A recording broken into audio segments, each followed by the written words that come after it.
Hi everyone, welcome back to Brookdale Farm. Well, it's a beautiful warm day here and the wheat is growing nicely. Now we're just in the beginning of October. This is the time that everything starts to change and dry out. So the paddocks are starting to go brown. The wheat's still got a little way to go before it changes colour.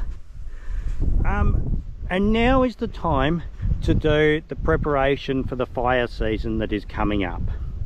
We potentially get very bad bushfires through here in Western Australia, and they're predicting this year is going to be a bad year.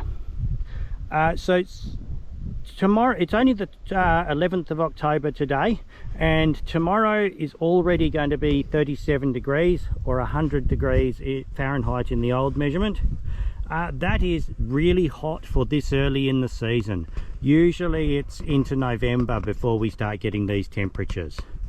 So we're getting ready for the fire season. We're doing all our preparation now. I've already sprayed all of our fire breaks, but there's a couple of other things that we've got to get on and do as well. In a large number of shires in Western Australia, if you are doing any sort of work through summer that involves a vehicle, this includes harvesting and driving trucks through the paddocks, anything like that, you're required to have a fire unit with you. Now, I think this needs to be 450 litres as a minimum. You'll also need a 9 kilo fire extinguisher on all vehicles. This is our fire unit here. It's a 1,000 litre water tank with a Honda pump and a hose on the back. So the first thing we need to do is make sure this is in suitable condition to use. So this tyre on it's stuffed, so we're going to change the tyre. We're going to do an oil change on the Honda motor. I've got an air cleaner and exhaust and spark plug on order. They should be here soon, but in the meantime we'll make sure everything else on this is ready to go, because I'm going to need it this weekend for some of the things that some of the jobs I have to go and do. So I'm going to get on and do this work now.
So the things that we need to check on here to make sure we're all ready to go: engine oil dipstick is here.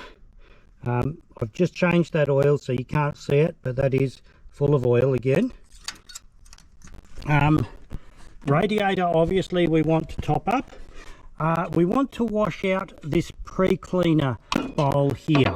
Now there's just a screw nut on the top here that holds that on, so we want to check that. While we're greasing it, we want to take this front bit off because there's a grease nipple in here on the steering, and if you don't do that one, it gives you very heavy steering. Now the other thing that we need to check is in here, it's a bit dark, sorry, there's an oil bath air cleaner. So there's just 3 little over center clips to take that off. And we want to check the oil level in here, and most years I put fresh oil in these. This one's got about 8 hours run time on it since I last changed the air cleaner oil, so we'll just have a look at it and see what it looks like.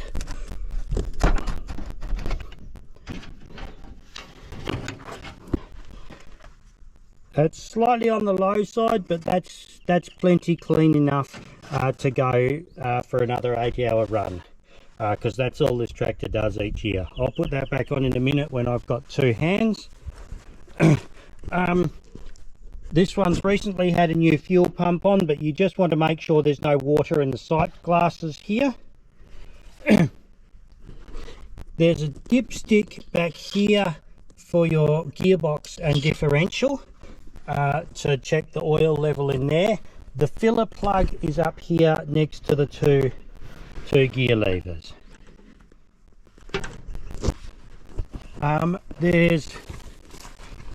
We need to grease the PTO shaft. So there's 2 universal joints and the slide on here. And often there's a grease nipple up here. I'm not sure if this one, no, it doesn't look like this one's got it on it. We need to check the oil in the gearbox on the slasher. Now the last thing we need to check, and this one's a really easy one to forget. Down in here inside the wheels there's a little final drive unit that's got planetary gears in it, and it's got a level plug here. This is your filler and your level plug. So I've loosened this off already. We just want to take this plug out and make sure that there's oil in these. That's got plenty of oil in it. Looks a bit black, so probably I should change that. So yes, there is a drain plug on the bottom of these as well, and it's quite important to remember to check these.